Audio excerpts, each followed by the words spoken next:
Welcome to Maaza TV. వార్తల ముందుగా ముఖ్యాంశాలు.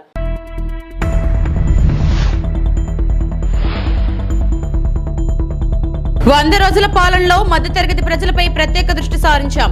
పురంధేశ్వరి.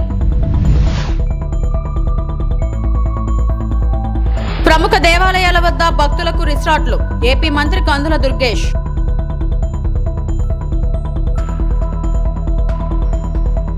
శ్రీవారి ప్రసాదంలో చంద్రబాబు చేసిన వ్యాఖ్యలను ఖండించిన మాజీ టీటీడీ చైర్మన్ భూమన కరుణాకర్ రెడ్డి.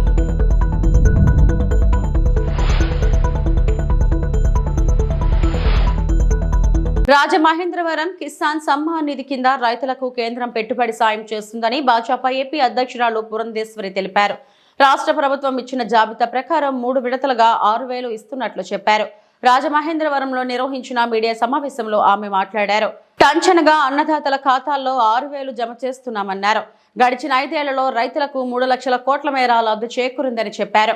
12 కోట్ల మంది రైతులకు ప్రయోజనం చేకూరిందన్నారు. పీఎం కిసాన్ సమ్మాన్ నిధులతో రైతులకు పెట్టుబడుల బాధలు తీరాయన్నారు. కేంద్ర ప్రభుత్వం కనీస మద్దతు ధరలపై దృష్టి సారించి పెంచిందని చెప్పారు. మౌలిక సదుపాయాలంటే రోడ్లు కావచ్చు, అదేవిధంగా ఎయిర్పోర్ట్లు కావచ్చు, పోర్ట్లు కావచ్చు, రైల్ కనెక్టివిటీ కావచ్చు, ఫ్లైట్ కనెక్షన్స్ కావచ్చు, ఇవన్నీ కూడా మౌలిక, అదేవిధంగా విద్యుత్తు, ఇవన్నీ కూడా మౌలిక సదుపాయాల్లో అంతర్భాగం. కనుక ఆ రకంగా కనుక మనం చూసుకున్నట్లయితే ఈ 100 రోజుల్లో కూడా 3 లక్షల కోట్ల రూపాయలు ఈ మౌలిక సదుపాయాల కోసం కేంద్ర ప్రభుత్వం కేటాయించడం జరిగింది. దానిలో భాగంగా ప్రధానమంత్రి గ్రామ్ సడక్ యోజన అటల్ బిహారీ వాజ్పేయి గారు ప్రారంభించారు. దేశంలో ఉన్నటువంటి గ్రామాలన్నింటినీ కూడా అనుసంధించాలి. ప్రత్యేకించి వ్యవసాయం అనేది మన గ్రామాల్లో జరుగుతుంది కాబట్టి రైతులకు కూడా ఇది అనువుగా ఉంటుంది అనేటువంటి ఆలోచనతోటి వారు ఆనాడు ప్రారంభించారు. దానికి ఈరోజు మళ్ళీ మధ్యలో ఒకంత అది కాస్త మందగించినప్పటికీ మళ్ళీ ఇప్పుడు ప్రధానమంత్రి gram Sadak Yojana 4th stage 4వ దశని ఇప్పుడు ప్రధాని గారు తీసుకుని 62,500 కిలోమీటర్ల రోడ్లు నిర్మాణం చేస్తూ 25,000 గ్రామాలు ఏవైతే ఇంకా కాస్త రోడ్లు సరిగ్గా లేవు, ఇంకా కొంచెం అనుసంధానానికి నోచుకోలేదు అనేటువంటి భావన ఎక్కడైతే ఉందో ఆ గ్రామాలన్నింటినీ కూడా అనుసంధించేటువంటి కార్యక్రమం ఇవాళ నరేంద్ర మోడీ గారి ప్రభుత్వం చేపట్టింది. అదేవిధంగా 50,600 కోట్ల రూపాయలని కేటాయించి నేషనల్ హైవేస్ కూడా, మధ్యలో నేషనల్ హైవేస్ చాలా ఎక్కువగా నిర్మాణం జరుగుతుంది. ఇంతకుముందు 2014వ సంవత్సరానికి ముందు కనుక మీరు చూసినట్లయితే రోజుకి 13 కిలోమీటర్ల రోడ్ల నిర్మాణం జరిగేది. కానీ నరేంద్ర మోడీ గారు ప్రధాని అయిన తర్వాత గడ్కరీ గారికి ఎప్పుడైతే బాధ్యతలు ఇచ్చారో రోజుకి ఇవాళ 28 నుండి 30 కిలోమీటర్ల రోడ్ల నిర్మాణం ఇవాళ దేశంలో జరుగుతుంది. అంటే ఎంత ఫాస్ట్గా, ఎంత త్వరితగతిన ఈ రోడ్ల నిర్మాణం జరుగుతుందో మనం అందరం కూడా గమనించాలి. ఇంతకుముందు విజయవాడ నుండి రాజమండ్రి రావాలంటే దగ్గర 4-5 గంటలు పట్టేది. కానీ ఇవాళ 2 గంటల్లో మనం ఇక్కడికి చేరుకోగలుగుతున్నాం. కనుక 50,600 కోట్ల రూపాయలు ఈ ఎన్హెచ్ నిర్మాణానికి అందివ్వటం జరిగింది. అదేవిధంగా రైల్వేస్ కనుక చూసుకున్నట్లయితే 8 కొత్త రైల్వే లైన్ ప్రాజెక్టులు దానికి మంజూరు చేయటం జరిగింది. దీని మాధ్యమంగా ఏమిటంటే కేవలం ఇది రైల్ రోడ్ నిర్మాణం మాత్రమే కాదండి, ఉపాధి హామీ కింద 4 ఏపీలో టెంపుల్ టూరిజాన్ని మరింత అభివృద్ధి చేస్తామని రాష్ట్ర పర్యాటక శాఖ మంత్రి కందుల దుర్గేష్ తెలిపారు. ఆధ్యాత్మిక కేంద్రాల్లో కొన్ని రోజుల పాటు ఉండేలా ఏర్పాట్లు చేస్తామని చెప్పారు. రాజమహేంద్రవరంలో నిర్వహించిన మీడియా సమావేశంలో ఆయన మాట్లాడారు. టెంపుల్ టూరిజం అభివృద్ధికి పెట్టుబడులను ఆహ్వానిస్తున్నట్లు తెలిపారు. తిరుపతి, గండికోటలో పెట్టుబడులకు ఒబేరాయ్ సంస్థను ఆకర్షించామన్నారు. ప్రముఖ దేవాలయాల వద్ద భక్తులకు రికార్డులు నిర్మిస్తాం. శ్రీశైలంలో ఎక్కువ టూరిజం అభివృద్ధికి చర్యలు తీసుకుంటాం. అరకు, లంబసింగిని అడ్వెంచర్ కేంద్రంగా మారుస్తాం. బొర్ర గుహలను మరింత ఆకర్షణీయంగా తీర్చిదిద్దుతాం. రుషికొండ, బ్లూపార్క్ బీచ్ లో వాటర్ స్పోర్ట్స్ అభివృద్ధి చేస్తామని దుర్గేష్ తెలిపారు.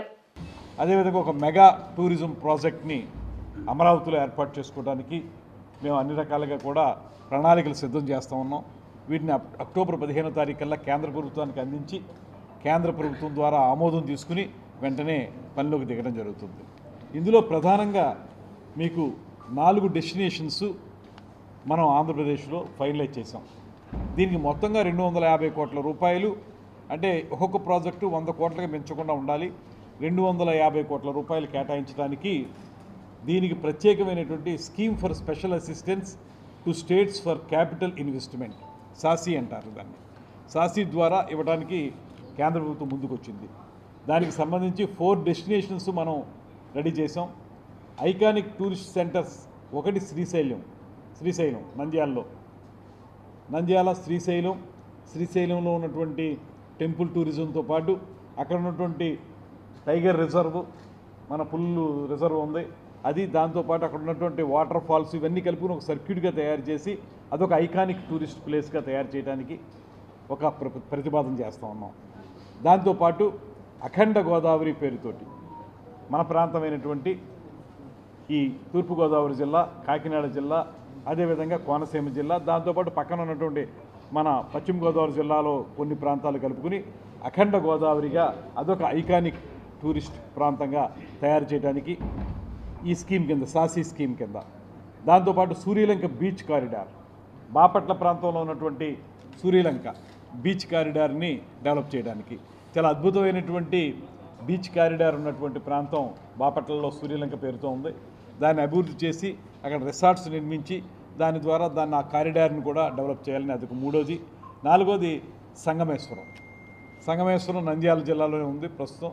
ఆ సంగమేశ్వరాన్ని కూడా టూరిజం స్పాట్గా డెవలప్ చేయాలనేటువంటి ఆలోచన.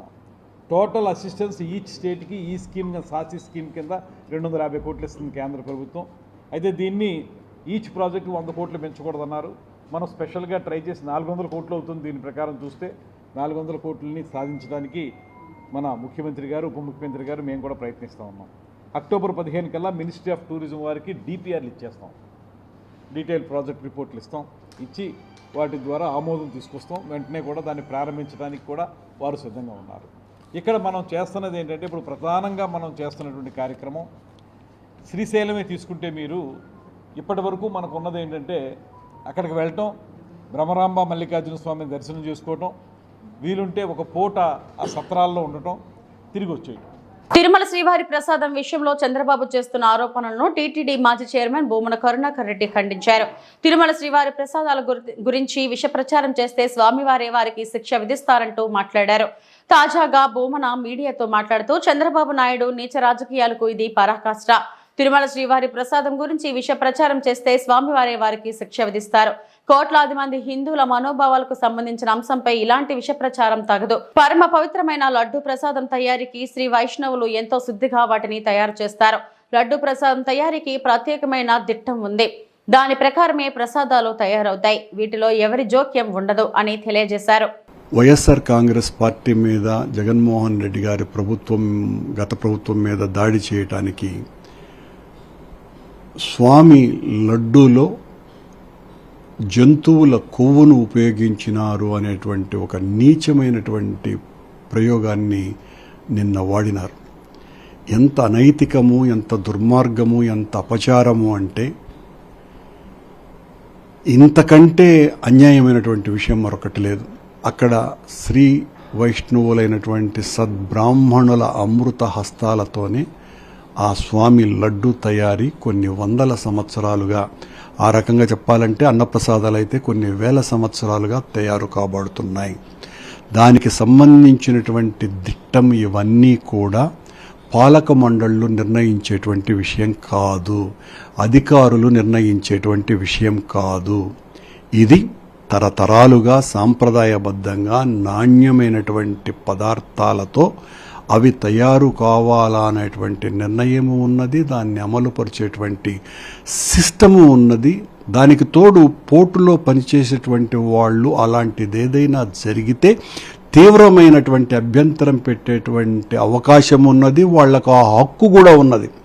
గతంలో చంద్రబాబు నాయుడు గారు ముఖ్యమంత్రిగా ఉండినప్పుడు 1995-2003 మధ్యకాలంలో చంద్రబాబు గారికి గుర్తు ఉండి ఉంటే, చంద్రబాబును అనుసరించేటువంటి వాళ్లకు గుర్తు ఉండి ఉంటే, పోటు కార్మికులు పోటు నుంచి బయటికి వచ్చి అనేక సందర్భాలలో నిరసన దీక్షలు చేసినటువంటి విషయాన్ని ఈ సందర్భంగా గుర్తు చేస్తున్నా. ఇంత సిస్టంతో వ్యవహరించేటువంటి ఆలయ మొత్తం మీద అడ్మినిస్ట్రేషన్కు సంబంధించి ఆలయ అధికారులకు లేకపోతే బోర్డుకు హక్కులున్నాయేమో కానీ వెంకటేశ్వర స్వామికి సంబంధించిన ప్రసాదాలు, లడ్డు, వడలు, దోశలు, లేకపోతే అన్నప్రసాదాలు, వీటిలో లేకపోతే శాంక్టోరియంలో జరిగేటువంటి ఆచార వ్యవహారాలలో వీటిలకు సంబంధించి కించిత్తు కూడా వీళ్లకు ఏ రకమైనటువంటి హక్కులు లేవు, అధికారాలు అంతకంటే లేవు. చంద్రబాబు నాయుడు గారి సమయంలో ఈ లడ్డూలకు సంబంధించి ఎవరైతే నెయ్యి, ఇతర అన్నానికి సంబంధించినటువంటి ముడి సరుకులు ఏవైతే ఉన్నాయో అవి సరఫరా చేస్తున్నారో వాళ్లే ఇప్పుడు కూడా సరఫరా చేస్తున్నారు. ఏఈ ఇంజనీరింగ్ గ్రౌండ్ సేంద్రియ వస్తువులు, బొమ్మలు, ఉపకరణాలు మరియు వికలాంగ కళాకారులచే రూపొందించబడిన ఆభరణాలతో సహా అనేక రకాల ఉత్పత్తులను కలిగి ఉన్న ప్రదర్శనను నిర్వహిస్తుంది.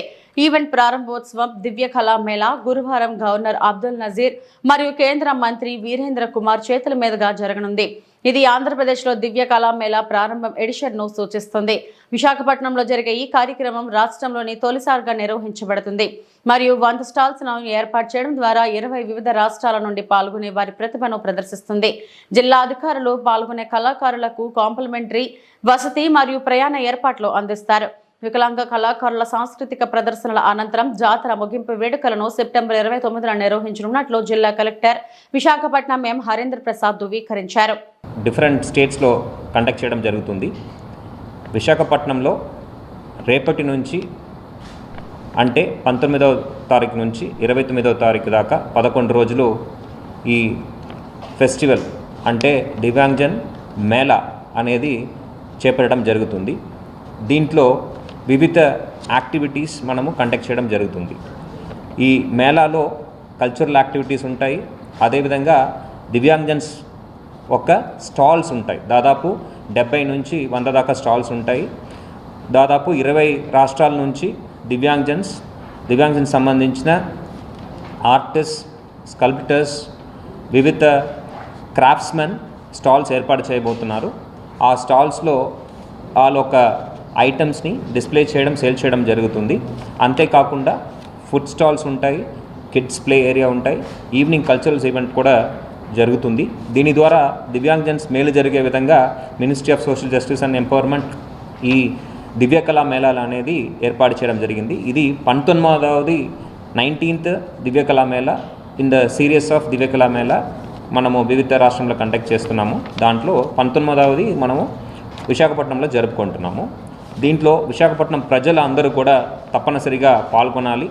దీంట్లో పార్టిసిపేట్ చేయడం వల్ల మీరు సొసైటీకి మనము మేలు జరిగే విధంగా మన ఎఫర్ట్స్ ఉంటుంది. అంతేకాకుండా దివ్యాంగజన్కి సపోర్ట్ చేసినట్టు కూడా ఉంటుంది. సో తప్పనిసరిగా అందరూ కూడా దీంట్లో పార్టిసిపేట్ చేయాలని అందరూ కోరుతున్నాను. ఈ ప్రారంభోత్సవంలో మనకు గవర్నర్ వర్యులు, అదేవిధంగా కేంద్ర మంత్రివర్యులు డాక్టర్ వీరేంద్ర కుమార్ గారు కూడా పార్టిసిపేట్ చేయడం జరుగుతుంది.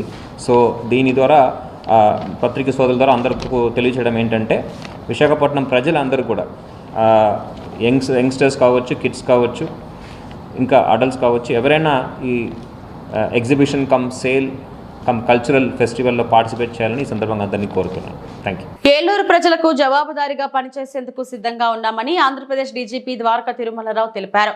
ఏలూరులో మాట్లాడుతూ పోలీసుల సంక్షేమం కోసం కొన్ని కార్యక్రమాలు చేపట్టామని, పోలీస్ క్యాంటీన్ల వర్కింగ్ క్యాపిటల్ కింద 4,07,00,000 రూపాయలు ఇచ్చినట్లు తెలిపారు.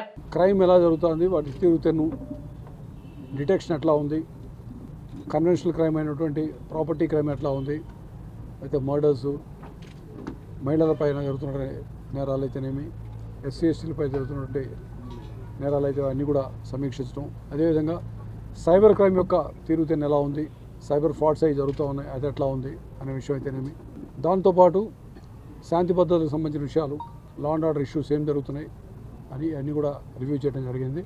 అదేవిధంగా ఈ మధ్య వరదల సందర్భంగా పోలీసు వాళ్ళు చేసినటువంటి సేవలు అయితేనేమి, యాక్చువల్గా కానీ చేసినటువంటి డ్రోన్స్ వినియోగం ఎలా ఉంది, ఇన్ని కూడా సమీక్షించడం జరిగింది.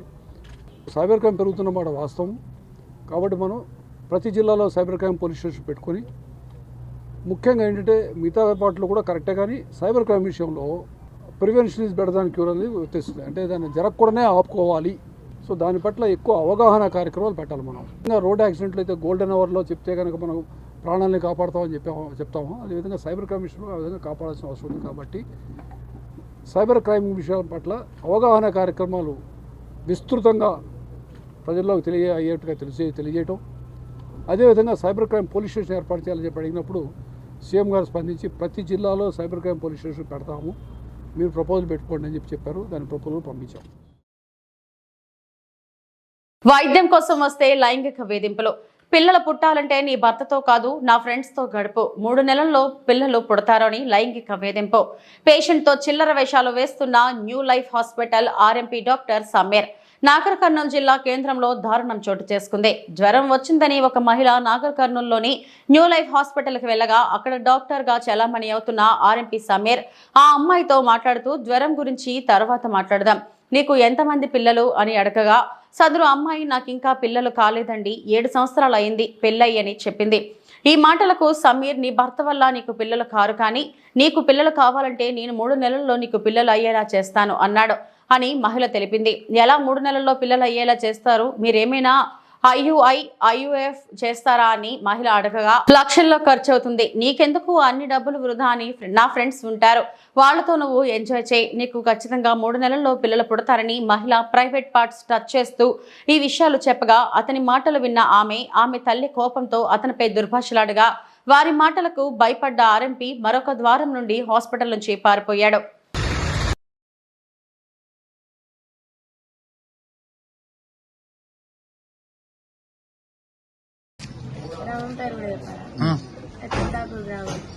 నేను యూలాస్ పాలిక్లినిక్కి ఫీవర్ కోసం చూపిస్తున్నామని ఆయన అయితే ఆయన మెడిసిన్స్ రాయకుండానే ఫస్ట్ నీకు ఎంతమంది పిల్లలని అడిగింది. అయితే 7 ఎవరు లేరు అంటే ఎన్ని ఇయర్స్ అవుతుందంటే 7 ఇయర్స్ అవుతుందని చెప్పింది. 7 ఇయర్స్ అవుతుందంటే ఎందుకు అని అంటే కొంచెం హెల్త్ ప్రాబ్లమ్స్ ఉన్నాయని చెప్పి అయితే ఇట్లా ఇక్కడ మా హాస్పిటల్లో చాలా మందికి అయ్యారు అని చెప్పింది. ఎట్లా సరే అంటే మెడిసిన్ ద్వారానా అంటే కాదు అనండి. అయితే IVF లేదా IUI చూస్తారా అని అంటే కాదండి. IVF IUI అయితేనేమో స్పామ్ డొనేట్ చేస్తారు, వేరే వాళ్ళు స్పామ్ ఇస్తారు, దానివల్ల మీకు లక్షలు ఖర్చులు అవుతాయి. మా హాస్పిటల్లో అయితే 3 monthsలో నేను మీకు కన్సీవ్ అయ్యేటట్టు చేసా అంటే ఫ్రీగా చేసామన్నట్టు. అయితే ఎట్లా చేస్తారు అని మేము గట్టిగా అడిగేసరికి మా ఫ్రెండ్స్ వస్తారు, ఇక్కడ మీరు ఫిక్స్ చేయండి, వాళ్ళతో మంచిగా ఉండండి, 3 monthsలో మీకు కన్సీవ్ అవుతుంది అని చెప్పి ప్రైవేట్ పార్ట్స్ అన్ని కట్ చేస్తున్నాడు ఆయన. ఏం పేరమ్మా ఆయన పేరు? సమీర్. ఎక్కడ? నాగర్ కర్నూలు. మీ మమ్మీని దొరుకుతుండ్రా, మీ భర్తతోటి గారు అని చెప్పేసి మీ హస్బెండ్ ముంగట చెప్పిండా? మా హస్బెండ్ లేకుండే మా అల్లుడు మీ దగ్గరే ఉన్నారు. ఇద్దరం ఉన్నాము, ఇద్దరు మొక్క ముందరనే చెప్పేసి ఇంకేంటి కదే నాకు హస్బెండ్ కొన్ని కాలు తక్కువ ఉంది కదా, పిల్లలు ఉంటారు, మా ఫ్రెండ్స్ చూపిస్తా వాళ్ళ ద్వారా ఇద్దరు వచ్చి తిరుమలకు వచ్చిన యాత్రికుల వద్ద ఉన్న విలువైన బంగారు నగలు మరియు డబ్బులు దొంగిలించే 2 మహిళా దొంగలను తిరుపతి క్రైమ్ పోలీసులు అరెస్టు చేశారు. వారి వద్ద నుండి సుమారు 7 లక్షల విలువ కలిగిన 70 గ్రాముల బంగారు నగలు, 3 సెల్ ఫోన్లు, నగదు స్వాధీనం చేసుకున్నారు. తిరుపతి క్రైమ్ పోలీస్ స్టేషన్లో గురువారం ఏర్పాటు చేసిన విలేకరుల సమావేశంలో దొంగలను వారి వద్ద నుండి స్వాధీనం చేసుకున్న నగదును, సెల్ ఫోన్లను మీడియా ముందు ఉంచారు. ఇందుకు సంబంధించిన పూర్తి వివరాలను క్రైమ్ అడిషనల్ ఎస్పీ నాగభూషణంరావు మీడియాకు వెల్లడించారు.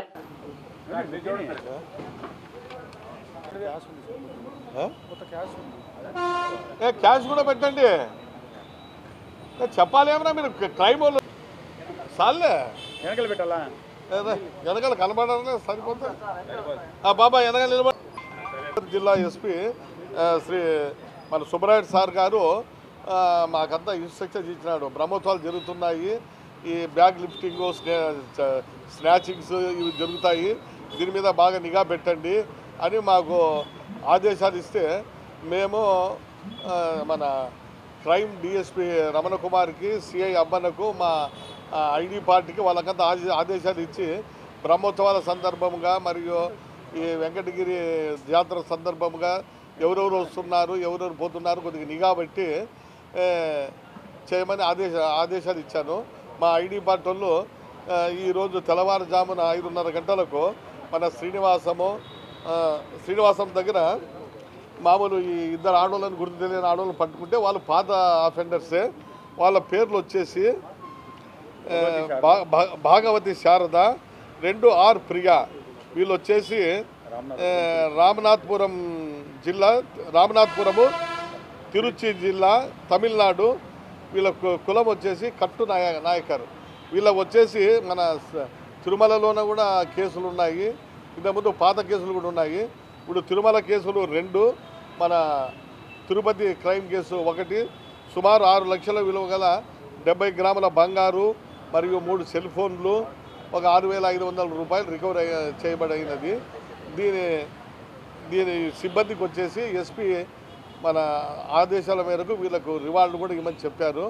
ఈ విధంగానే మన ప్రజలకు కూడా చెప్పేదేమంటే, ప్రయాణికులకు పిలిగ్రిమేజ్ చెప్పేదేమంటే, కొద్దిగా బస్సులు ఎక్కేటప్పుడు దిగేటప్పుడు కొద్దిగా బ్యాగులు చూసుకొని ఎవరెవరు చిన్నపిల్లలు ఎవరైనా ఎక్కుతుంటే అనుమానంతో ఉంటే కూడా అక్కడ పోలీసు వాళ్ళకి ఇన్ఫార్మ్ చేస్తే కొద్దిగా దొంగతనాలు కూడా తగ్గొచ్చు. కాబట్టి ప్రయాణికులు కూడా చాలా జాగ్రత్తగా ఉండాలా. బ్యాగులు ఎక్కేటప్పుడు ఆ రద్దీ ప్రదేశంలో కూడా జాగ్రత్తగా చూసుకున్నాలా. మన సెల్ ఫోన్లు కూడా బాగానే పెట్టుకోవాలని నేను మనవి చేస్తున్నాను. రాహుల్ గాంధీపై శివసేన పార్టీ ఎమ్మెల్యే షిండే చేసిన వ్యాఖ్యలను తీవ్రంగా ఖండిస్తున్నామని కాంగ్రెస్ పార్టీ జిల్లా అధ్యక్షుడు పోటుగారి భాస్కర్ తెలిపారు. గురువారం మధ్యాహ్నం 12 గంటలకు గాంధీ విగ్రహం వద్ద నల్ల బ్యాడ్జీలు ధరించి నిరసన కార్యక్రమాన్ని చేపట్టారు. ఈ సందర్భంగా ఆయన మీడియాతో మాట్లాడుతూ శివసేన పార్టీ ఎమ్మెల్యే షిండే రాహుల్ గాంధీ నాలుకను కోసి తెచ్చిన వారికి 11 లక్షలు పారితోషికం ఇస్తానని చెప్పడం ప్రజాస్వామ్యాన్ని కూని చేయడమే అవుతుందని అన్నారు. దీని వెనకాల బీజేపీ కుట్ర దాగి ఉందని ఆరోపించారు. వెంటనే షిండే రాహుల్ గాంధీకి క్షమాపణ చెప్పకపోతే దేశవ్యాప్తంగా నిరసన కార్యక్రమాన్ని ఉధృతం చేస్తామని హెచ్చరించారు. కార్యక్రమంలో నాయకులు టిక్కీ రాయల్, పరదేశీ తదితరులు పాల్గొన్నారు.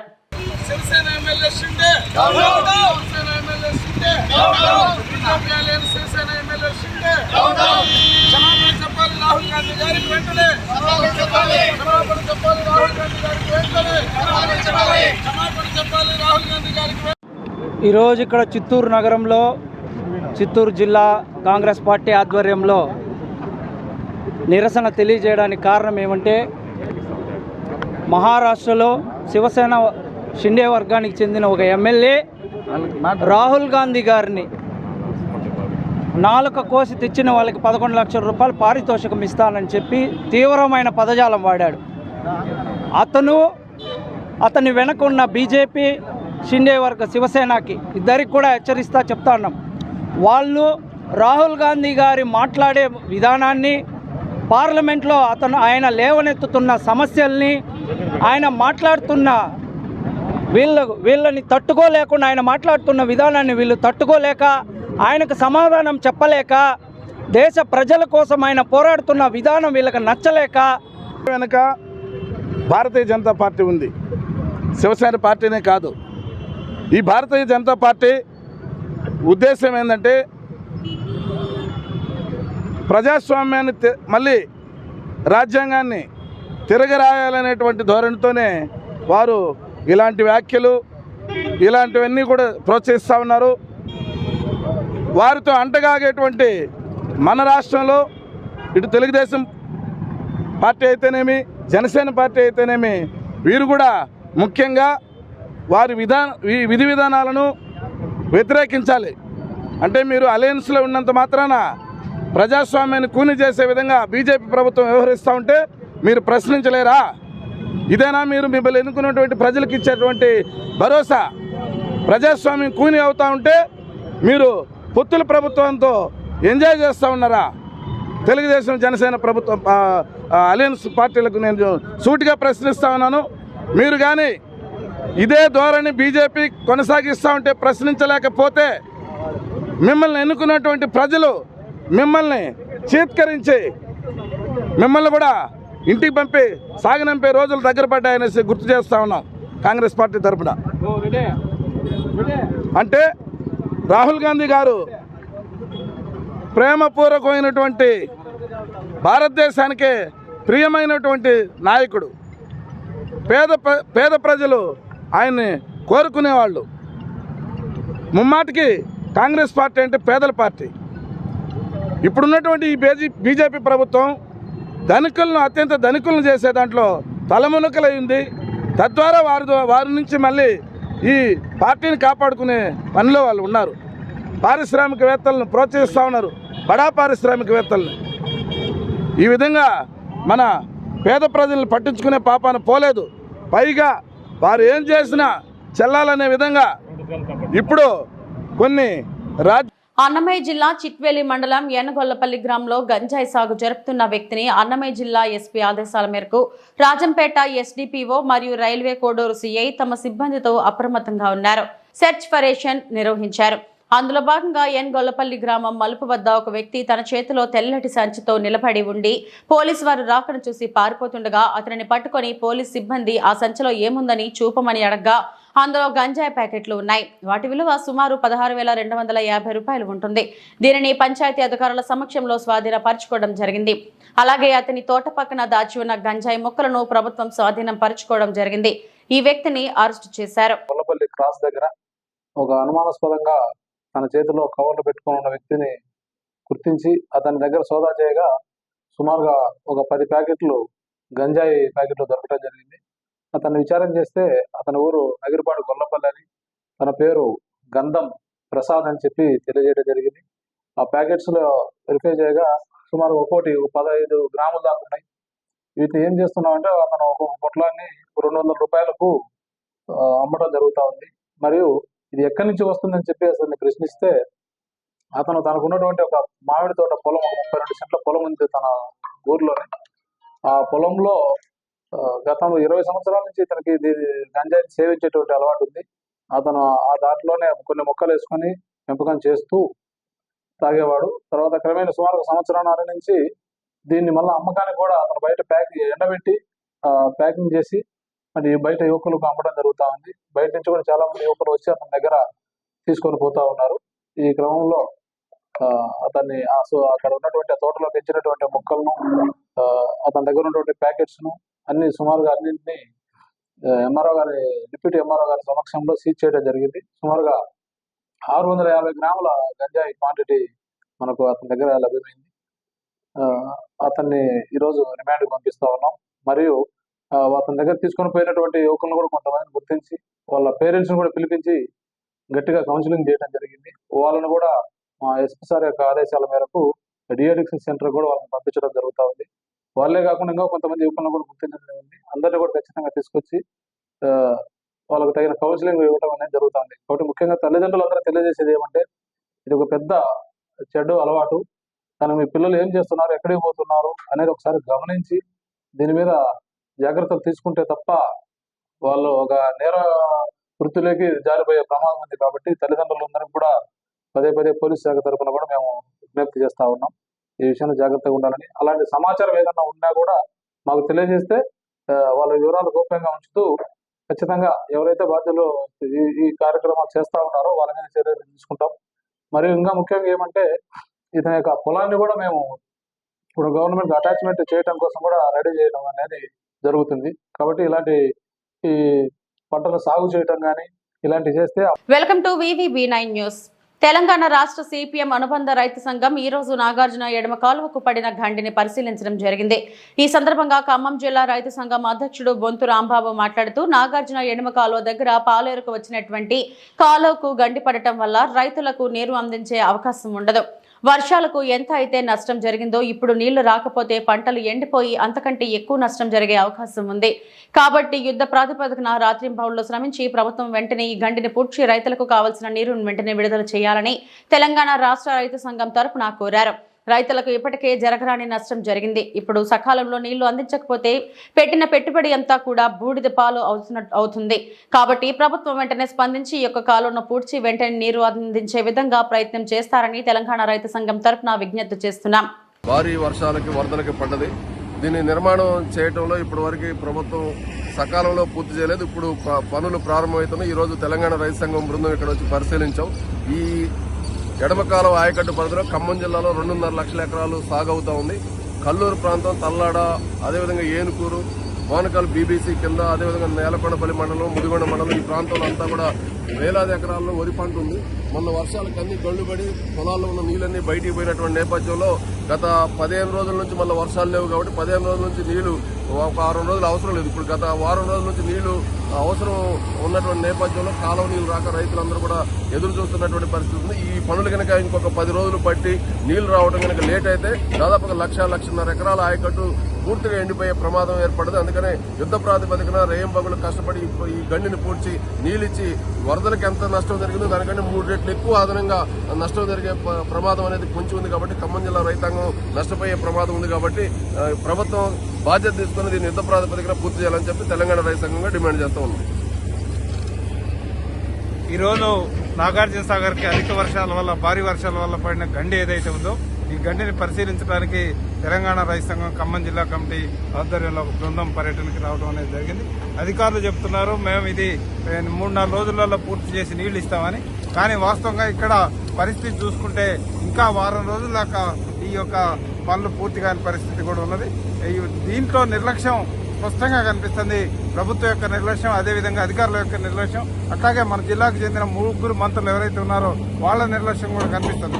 ఎందుకనంటే మన పక్కనే ఉన్న ఆంధ్రప్రదేశ్ రాష్ట్రంలో బుడమేరు ప్రాజెక్ట్ ఏదైతే ఉందో దానికి 3 చోట్ల గండి పెడితే యుద్ధ ప్రాతిపదిక మీద 3 రోజుల్లో గండి పూర్చిన పరిస్థితి.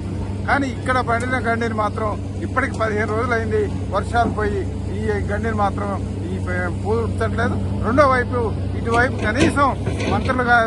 ఇవి ఇప్పటివరకు నా బులెటిన్ అప్డేట్స్. నమస్తే.